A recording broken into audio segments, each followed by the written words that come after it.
समाजशास्त्र के सभी प्रतियोगी छात्र छात्राएं आप प्रतियोगी परीक्षा में सफल हो, इसके लिए हमारी तरफ से अर्थात अनन्या अकादमी की तरफ से आप लोगों को ढेर सारी शुभकामनाएं। मित्रों, आज जो हमारी टॉपिक है, यह टॉपिक है सामाजिक संरचना। सामाजिक संरचना के संदर्भ में जो यह सामाजिक संरचना शब्द का जो प्रयोग है, यह समाजशास्त्र में कई बार होता है, बारंबार होता है, परंतु जितना समझने या समझाने पर बल दिया जाना चाहिए। किसको? सामाजिक संरचना को। सामाजिक संरचना को जितना समझने या समझाने पर बल दिया जाना चाहिए, उतना कभी नहीं दिया गया। इसलिए अद्यतन लोग इस शब्द का प्रयोग तो कर लेते हैं, हम और आप मुख्य रूप से अद्यतन लोग इस शब्द का प्रयोग तो कर लेते हैं, परंतु न तो इसके अर्थ को लेकर स्पष्ट होते हैं और न ही इसके व्यवहार को लेकर स्पष्ट होते हैं। मित्रों, अगर न हम इसके व्यवहार को लेकर के स्पष्ट होंगे और न ही इसके अर्थ को लेकर के स्पष्ट होंगे, तो वास्तव में सामाजिक संरचना का स्वरूप है क्या? उस सामाजिक संरचना के स्वरूप के दर्शन से हम अनभिज्ञ हो जाएंगे। आज यही स्थिति है कि जब सामाजिक संरचना की बात आती है तो उसमें हमें तमाम प्रकार के कन्फ्यूजन की स्थिति पैदा होती है। यहाँ तक कि कभी कभी की स्थिति आती है कि जैसे कुछ समाजशास्त्रियों ने सामाजिक संरचना को मूर्त माना है और कुछ समाजशास्त्रियों ने सामाजिक संरचना को अमूर्त माना है। जैसे हम आपस में ही उलझ जाते हैं। जैसे हम पार्सन्स की बात करते हैं तो पार्सन्स ने सामाजिक संरचना को मूर्त माना है, अब हम उसको लेकर के विवाद में पड़ते हैं। नेडल पर जाते हैं तो नेडल महोदय सामाजिक संरचना को यह जो है अमूर्त, सामाजिक संरचना को यह मूर्त मानते हैं, और वहीं पार्सन्स महोदय सामाजिक संरचना को अमूर्त मानते हैं। रेड के ब्राउन पर जाते हैं हम तो रेड के ब्राउन महोदय भी सामाजिक संरचना को मूर्त मानते हैं। अब देखिए वास्तव में है क्या यह सामाजिक संरचना का जो स्वरूप है, वह सामाजिक संरचना का स्वरूप है क्या? हमें इस पर दृष्टिपात करना है। मित्रों, समाज आप लोग जानते हैं कि समाज अमूर्त है, इसे हम देख दिखा करके महसूस नहीं कर सकते हैं। जो हमारा समाज है, समाज की स्थिति क्या है? समाज अमूर्त है। वहाँ पर भी जब हम समाज की चर्चा करेंगे तो वहाँ पर भी हम आपको बताएंगे कि कुछ समाजशास्त्री इसको भी अमूर्त मानते हैं, कुछ मूर्त मानते हैं, लेकिन वास्तव में समाज क्या है? अमूर्त है। हम इसको देख दिखा करके महसूस नहीं कर सकते। ऐसे में स्पष्ट है कि इसकी संरचना को वास्तव में देखा या दिखाया नहीं जा सकता है। जो समाज की संरचना है, समाज की संरचना को वास्तव में देखा या दिखाया नहीं जा सकता है। यह सिर्फ क्या है? यह सिर्फ अनुभूति, जो हमें इसकी अनुभूति होती है, या बोध का विषय है। जो समाज की संरचना है, सामाजिक संरचना की हमें क्या होनी चाहिए? अनुभूति होनी चाहिए। हमें इसका बोध होना चाहिए। जब हमें इसकी अनुभूति हो जाएगी, जब हमें इसका बोध हो जाएगा, तो वास्तव में सामाजिक संरचना क्या है, इस सामाजिक संरचना के वास्तविक स्वरूप का हम दर्शन कर लेंगे। लेकिन जब तक इसकी अनुभूति नहीं होगी, जब तक इसका बोध नहीं होगा, तब तक इस सामाजिक संरचना के वास्तविक स्वरूप का दर्शन नहीं होगा। अब मित्रों, आज हमारा पूरा प्रयास है जो कि सामाजिक संरचना की जो वास्तविक स्वरूप है, इस वास्तविक स्वरूप का दर्शन हम आपको कराएं। इसलिए एक एक स्टेप को जैसे जैसे हम बताते जाते हैं, वैसे इसको आप समझते हुए चलिएगा। देखिए, जो पेंगुइन डिक्शनरी है, पेंगुइन डिक्शनरी के अनुसार सामाजिक संरचना क्या है? तो पेंगुइन डिक्शनरी के अनुसार सामाजिक संरचना से तात्पर्य, पेंगुइन डिक्शनरी के अनुसार सामाजिक संरचना से तात्पर्य समाज की विभिन्न इकाइयां, क्योंकि सिर्फ एक इकाई से यह समाज की संरचना का निर्माण नहीं हुआ है। मित्रों देखिए, यहाँ पर जैसे जो विभिन्न इकाइयां हैं, यह जो है यह इकाई, नेक्स्ट इकाई, क्योंकि एक इकाई जो होती है वह दूसरे को प्रभावित करती है प्रत्यक्ष अथवा अप्रत्यक्ष रूप से, या दोनों मिलकर के इसको प्रभावित करते हैं। यह दोनों यह सब मिलकर के इसको प्रभावित करते हैं और यह सब मिलकर के इसको प्रभावित करते हैं। अर्थात एक इकाई प्रत्यक्ष अथवा अप्रत्यक्ष रूप से एक दूसरे इकाई के साथ जुड़ी होती है और एक इकाई का प्रभाव दूसरे इकाई के ऊपर पड़ता है। अगर उसका स्वरूप सकारात्मक है तो सकारात्मक जो है, यदि नकारात्मक है तो नकारात्मक स्वरूप दिखाई देता है, ठीक ना, प्रभाव डालता है। तो अब यहाँ पर आपने देखा कि यह जो संरचना है, कोई भी समाई संरचना, जैसे विभिन्न इकाइयाँ होती हैं, ये विभिन्न इकाइयाँ आपस में जुड़ करके एक, जैसे मानव का भौतिक शरीर, यह जो हमारा क्या है भौतिक शरीर, ठीक ना। अब आप यहाँ पर देख रहे होंगे कि तमाम प्रकार की इकाइयाँ यहाँ पर आपस में कार्य करती हैं। कुछ की वास्तव में स्थित होती है कि यह प्रत्यक्ष रूप से हमें दिखाई देती है और कुछ इकाइयाँ ऐसी होती हैं कि वह प्रत्यक्ष रूप से हमें दिखाई नहीं देती है, लेकिन दोनों कार्य करते हैं, मुख्य रूप से दोनों कार्य करते हैं, जो दिखाई भी देती है और जो दिखाई नहीं भी देती है, दोनों मिलकर के यह शरीर का निर्माण यह हमारा हुआ है। उसी प्रकार से भी समाज की जो विभिन्न इकाइयाँ होती हैं वह विभिन्न इकाइयाँ, इस पर चर्चा की। देखिए तो तात्पर्य समाज के विभिन्न इकाइयों के बीच, जो समाज की जो विभिन्न इकाइयाँ हैं, इन विभिन्न इकाइयों के बीच क्या प्रतिमानित, देखिए यहाँ पर वह क्या हो, उसका स्वरूप प्रतिमानित हो, प्रतिमानित के बाद उसका स्वरूप व्यवस्थित हो तथा उसका स्वरूप अस्थायी हो। ये पेंगुइन डिक्शनरी कहती है कि सामाजिक संरचना से तात्पर्य समाज की विभिन्न इकाइयों के बीच प्रतिमानित, व्यवस्थित तथा अस्थायी संबंधों से है, ठीक ना। इससे जो है एक सामाजिक संरचना का निर्माण होता है। यहाँ पर देखा इन्होंने 3 बिंदुओं पर काफी जोर दिया। पहला यह बिंदु था प्रतिमानित, व्यवस्थित तथा अस्थायी, इन इकाइयों के बीच में संबंध होना चाहिए। फिर देखिए वास्तव में अभी हमने जो आपसे चर्चा किया है, यहाँ पर एक बात है कि वास्तव में जिस प्रकार शरीर के विभिन्न अवयव जुड़कर एक संरचना का निर्माण करते हैं, जिस प्रकार शरीर के विभिन्न अवयव आपस में जुड़ करके एक संरचना का निर्माण करते हैं, उसी प्रकार समाज की विभिन्न इकाइयां भी जुड़ करके सामाजिक संरचना का निर्माण करती हैं, ठीक ना। उसी प्रकार से उसी प्रकार से जो समाज की जो विभिन्न इकाइयां भी होती हैं, चाहे इकाई छोटी हो, ठीक ना, तो वह विभिन्न इकाइयां भी जुड़ करके एक सामाजिक संरचना का निर्माण करती हैं। अर्थात कौन कौन से, अब आपके सामने प्रश्न उठता है कि वह जो कौन से इकाइयां हैं जो जुड़ करके सामाजिक संरचना का निर्माण करती हैं, तो परिवार, ठीक ना। अब परिवार में भी आप देखिए, हमारे यहाँ परिवार को के संदर्भ में भी एक कहा जाता है मुख्य रूप से कि अब यह है पति और पत्नी या इनके बच्चे हुए, ठीक ना। फिर यह, तो अब यहाँ पर कोई भी स्थिति आती है, अब ये भी एक संरचना हुई और यह भी एक संरचना हुई, ठीक ना।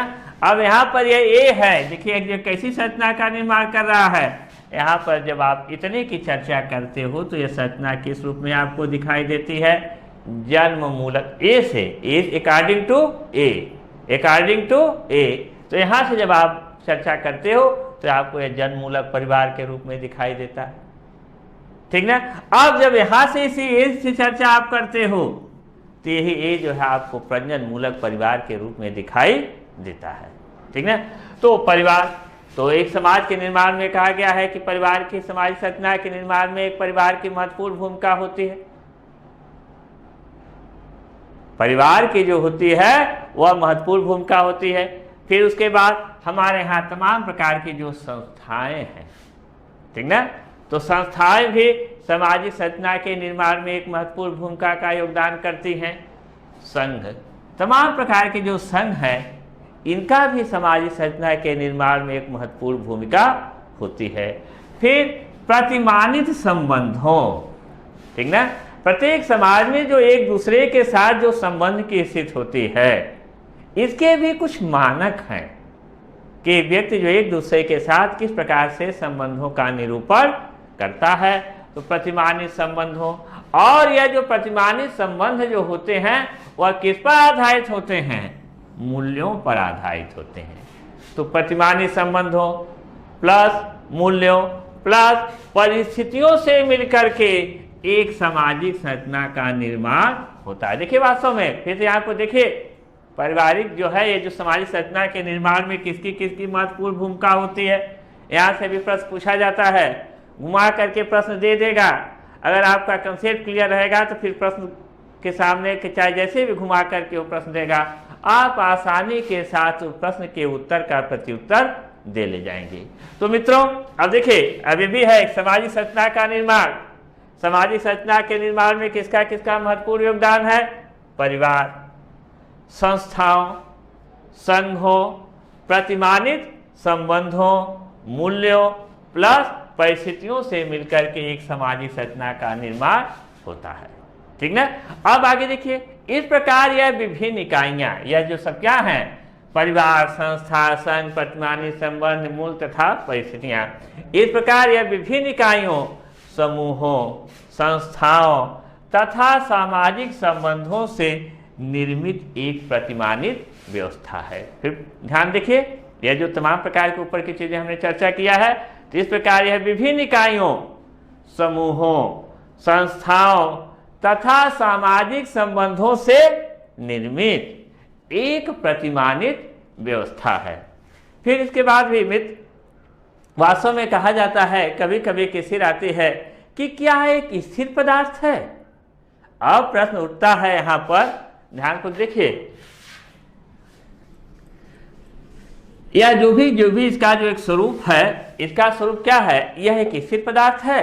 तो आप कहते हो कि जब तक यह स्थिर पदार्थ के स्वरूप में कार्य करता है, तो जिस प्रकार से जो सामाजिक संरचना होती है वह सामाजिक संरचना उसी प्रकार से बनी रहती है। लेकिन स्थिर क्या है? समाज निरंतर परिवर्तनशील रहने वाली एक जटिल व्यवस्था है। समाज निरंतर क्या है? परिवर्तनशील रहता है। इसीलिए आप कहते हो कि यह स्थिर पदार्थ नहीं है, बल्कि क्या है? बल्कि यह एक गतिशील पदार्थ है। तो फिर आप चर्चा करते हो, यह जो प्रश्न बनता है, जो तमाम प्रकार के जो इकाइयां हैं, क्या यह स्थिर रूप में कार्य करती हैं? फिर आप कहते हो यह स्थिर पदार्थ नहीं है। ठीक, क्योंकि अगर यह स्थिर पदार्थ होगा तो संरचना के स्वरूप में कोई परिवर्तन नहीं होगा। लेकिन आप देखते हो कि नित्य नए दिन सामाजिक संरचना में परिवर्तन आपको दिखाई देता है। क्यों परिवर्तन दिखाई देता है? वह इसलिए परिवर्तन दिखाई देता है कि समाज एक निरंतर परिवर्तनशील रहने वाली एक जटिल व्यवस्था है। तो यह स्थिर पदार्थ नहीं है, बल्कि यह एक क्या है भाई? अभी भी चर्चा किए हैं, बल्कि यह क्या है? यह एक गतिशील पदार्थ है। ठीक ना। तो यह स्थिर पदार्थ नहीं है, बल्कि यह एक गतिशील पदार्थ है। क्यों गतिशील पदार्थ है? यह क्यों? आप कहते हो क्यों यह गतिशील पदार्थ है? इसलिए गतिशील पदार्थ है क्योंकि इसे निर्मित किया जाता है। ठीक ना। तो इसे निर्मित किया जाता है। तो देखिए, जब यह वास्तव में, जब इसके वास्तविक स्वरूप को आप देखेंगे कि सामाजिक संरचना है क्या, वहां पर हमने चर्चा किया सामाजिक संरचना के जो विभिन्न इकाइयां क्या हैं। तो आपको हमने इकाइयों के संदर्भ में चर्चा किया। यह इकाइयां जो है किस प्रकार से कार्य करती हैं, उस पर हमने चर्चा यहाँ पर किया। क्या यह एक स्थिर पदार्थ है? तो जब वो स्थिर पदार्थ के रूप में कार्य करेगा तो सामाजिक संरचना में आपको कोई परिवर्तन दिखाई नहीं देगा। लेकिन आप हमेशा यह देखते हैं कि सामाजिक संरचना में परिवर्तन दिखाई देता है। इस आधार पर आप कहते हो कि यह स्थिर पदार्थ नहीं है, बल्कि क्या है? यह एक गतिशील पदार्थ है। फिर प्रश्न यह बनता है कि क्या स्वतः ही गतिशील हो जाता है? ठीक ना। यह जो गतिशील की स्थिति आती स्वतः ही हो जाता है, ऐसा नहीं है। इसे हम और आप निर्मित करते हैं, इसलिए क्या है? इसलिए एक गतिशील पदार्थ है। फिर मित्रों, जो अब यहाँ पर फिर हम लोग चर्चा करते हैं समाज के संदर्भ में कि सामाजिक संरचना की विशेषताएं। अब देखा होगा आपने, जो विशेषताओं के आधार पर ही कि किस प्रकार, क्योंकि यहाँ से कथन और कार्य के भी प्रश्न पूछे जाते हैं विशेषताओं के आधार पर, सीधे डायरेक्ट प्रश्न भी यहाँ से पूछे जाते हैं। और यह जो तमाम प्रकार का जो स्वरूप का निर्धारण होता है वह किसके आधार पर होता है? यह जितना चीज़ें हमने यहाँ पर यह जो आपको खाका तैयार कराया है, इसी के आधार पर ही इसके पूरी संपूर्ण जो है इसका स्वरूप का निर्धारण होता है। अगर इतनी चीज़ें इन्हें बिल्कुल कंसेप्ट क्लियर है तो सामाजिक संरचना में जो प्रश्न आएंगे उस प्रश्न को आप कर ले जाओगे, इसमें कोई डाउट नहीं है। या जो भी आप आगे पढ़ोगे उसमें पढ़ने में आपको कोई दिक्कत परेशानी का सामना नहीं करना पड़ेगा। तो अब हम लोग आते हैं सामाजिक संरचना की विशेषताएं।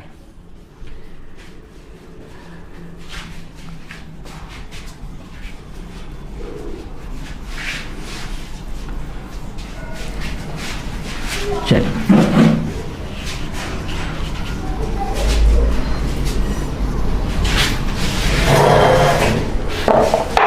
सामाजिक संरचना की विशेषता।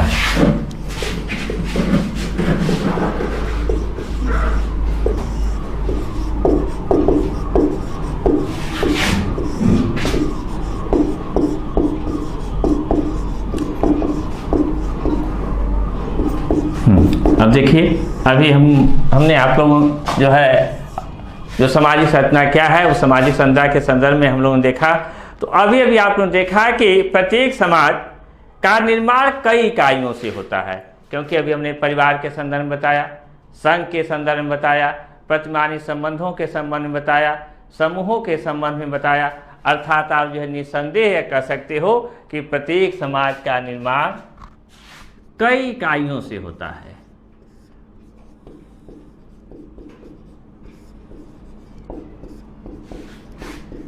ठीक, तो एक बिंदु आपका आया कि प्रत्येक समाज का निर्माण कई इकाइयों से होता है। ठीक, क्योंकि हमने चर्चा किया था अभी आप लोगों के साथ, जैसे मानव का जैविक शरीर, जो हमारा और आपका जो जैविक शरीर है, मानव का जैविक शरीर है, सिर्फ यहाँ तमाम प्रकार के तत्व हैं, तमाम प्रकार की इकाइयाँ हैं, हाथ है, आँख है, नाक है, कान है, पैर है, इन सबको मिला करके ही एक शरीर का निर्माण होता है। उसी प्रकार से समाज का भी निर्माण जो होता है, इस समाज में तमाम प्रकार की जो है विभिन्न इकाइयाँ होती हैं और इन विभिन्न इकाइयों के निर्माण के फलस्वरूप ही यह जो है सामाजिक संरचना का निर्माण होता है। ठीक, इकाइयों में दूसरा आप देखेंगे कि इकाइयों में व्यवस्थित तथा अस्थायी संबंध पाया जाता है। ठीक, हमेशा इसको आप मानव के जैविक शरीर से आप तुलना कीजिए, एक स्थिति होती है कि इकाइयों में जो व्यवस्था होती है वह यहाँ पर स्वरूप क्या है, इकाइयों में व्यवस्थित, तथा जो संबंध का जो स्वरूप होता है यह संबंध का स्वरूप अस्थायी होता है। जैसे हमारा हाथ है, हमारा हाथ हमेशा कहाँ रहेगा, यहीं पर रहेगा, हाथ यह उठ करके यहाँ पर नहीं जा सकता है। तो उसी प्रकार से जो समाज की भी जो इकाइयाँ होती हैं जिसे सामाजिक संरचना का निर्माण होता है, ये इन इकाइयों में भी व्यवस्थित तथा स्थायी संबंध होता है। हाँ, फिर तीसरा अभी हमने कहा कि इकाइयाँ स्थिर रहती हैं। ठीक है, तो अब इकाइयों के संदर्भ में इकाइयाँ स्थिर रहती हैं, किंतु जब तक ये स्थिर रहती हैं, अभी मैंने चर्चा किया आप लोगों के सामने कि जब तक ये इकाइयाँ स्थिर रहती हैं तब तक जो सामाजिक संरचना का जो स्वरूप है वह सामाजिक संरचना का स्वरूप जिस रूप में वह दिखाई दे रहा है उसी रूप में यह दिखाई देता है। इकाइयाँ स्थिर रहती हैं, यदि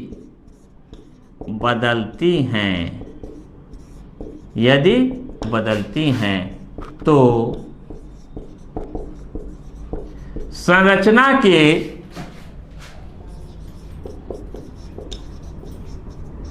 स्वरूप में भी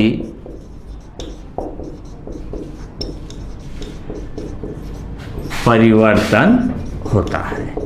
ठीक, तो इतना मित्रों जो हमने आप लोगों के सामने चर्चा की सामाजिक संरचना की जो विशेषताएं हैं, इस जो सामाजिक संरचना है क्या, इसको आप लोग ध्यानपूर्वक देखिएगा।